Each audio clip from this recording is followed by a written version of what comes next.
حضرت علی رضی اللہ تعالی عنہ نے فرمایا، کوشش کرو کہ تم دنیا میں رہو، دنیا تم میں نہ رہے، کیونکہ کشتی جب پانی میں رہتی ہے خوب تیرتی ہے، لیکن جب پانی کشتی میں آ جائے تو وہ ڈوب جاتی ہے۔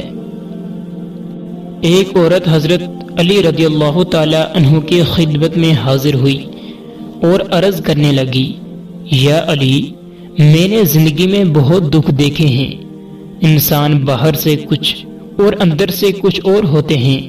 ہمیشہ میں نے دوسروں سے بہلائی کی، بھروسہ کیا، اعتبار کیا، نیکیاں کی، لیکن بدلے میں مجھے ہمیشہ دکھ اور تکلیف ہی ملی۔ حضرت علی رضی اللہ تعالی عنہ نے فرمایا، اے عورت، یاد رکھو، جس کے ساتھ نیکی کرو اس کے شر سے بچو، اور انسان سے کی جانے والی نیکی کا بدلہ انسان سے نہیں بلکہ انسان کے خالق اللہ پاک سے طلب کرو۔ اس عورت نے کہا، یا علی، میرا ایک سوال ہے۔ آپ نے فرمایا، آج تک میرے در سے کوئی خالی ہاتھ نہیں گیا، کہو جو تم کہنا چاہتی ہو۔ تو اس عورت نے ہاتھوں کو جوڑ کر کہا، یا علی، کیا کوئی ایسا عمل ہے جس سے وقت سے پہلے ہمیں یہ معلوم ہو جائے کہ سامنے والا انسان ہم سے سچا پیار کرتا ہے یا نہیں؟ تو حضرت علی رضی اللہ تعالی عنہ نے فرمایا، ہاں ہے، اللہ پاک کے علم میں کسی بھی چیز کی کمی نہیں۔ اگر تم یہ دیکھنا چاہتی ہو کہ سامنے والا انسان تم سے کتنا سچا پیار کرتا ہے تو تم 3 مرتبہ یا ودود، یا حکیم، یا کریم، یا رحیم دل میں پڑھو، اور جس سے تم پیار کرو اس کے چہرے میں دیکھو۔ اگر سامنے والا چہرہ منحوس نظر آئے تو سمجھ جانا آنے والے وقت میں وہ تمہیں بہت تکلیف اور دھوکہ دے گا، لیکن اگر سامنے والے بندے کا چہرہ مطمئن اور عام انسان جیسا رہے تو سمجھ جانا یہ انسان تم سے پیار تو نہیں کرتا لیکن دھوکہ بھی نہیں دے گا۔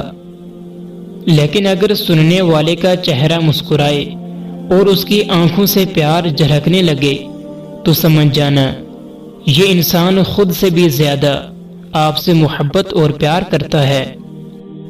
حضرت علی رضی اللہ تعالی عنہ نے فرمایا، کفر کے بعد سب سے بڑا گناہ کسی کی دل آزاری ہے۔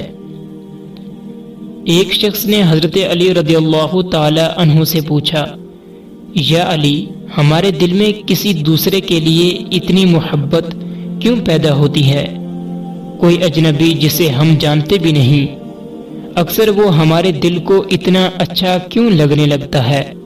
تو حضرت علی رضی اللہ تعالی عنہ نے فرمایا، اللہ تعالیٰ نے دنیا قائم کرنے سے پہلے تمام انسانوں کی روحیں پیدا کی تو تمام روحیں ایک جگہ جمع کی تھی۔ وہاں پر جو روحیں ایک دوسرے کے بہت زیادہ قریب تھی، جب وہ دنیا میں ایک دوسرے کے سامنے آتی ہیں تو محبت پیدا ہوتی ہے۔ اصل میں روحوں کے ملنے سے محبت پیدا ہوتی ہے۔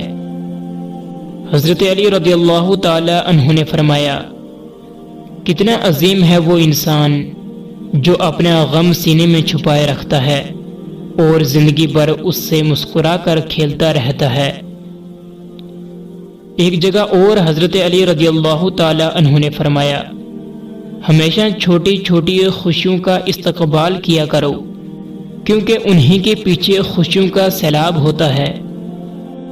حضرت علی رضی اللہ تعالی عنہ نے فرمایا، جب تم بغیر کسی وجہ کے خوشی محسوس کرو تو یقین کر لو کہ کوئی نہ کوئی کہیں نہ کہیں آپ کے لیے دعا ضرور کر رہا ہے۔ حضرت علی رضی اللہ تعالی عنہ نے ایک جگہ ارشاد فرمایا، خوش نصیب ہے وہ شخص جس نے آخرت کو یاد رکھا، حساب و کتاب کے لیے عمل کیا۔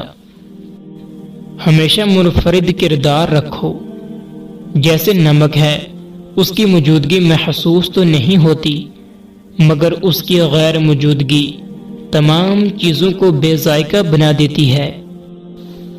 حضرت علی رضی اللہ تعالی عنہ نے ارشاد فرمایا، اپنے وہ نہیں ہوتے جو رونے پر آتے ہیں، اپنے تو وہ ہوتے ہیں جو رونے ہی نہیں دیتے۔ حضرت علی رضی اللہ تعالی عنہ نے ارشاد فرمایا، کسی کے برا کہہ دینے سے نہ ہم برے ہو جاتے ہیں نہ اچھے۔ اپنی زبان سے ہر شخص اپنا ظرف دکھاتا ہے، دوسروں کا عکس نہیں۔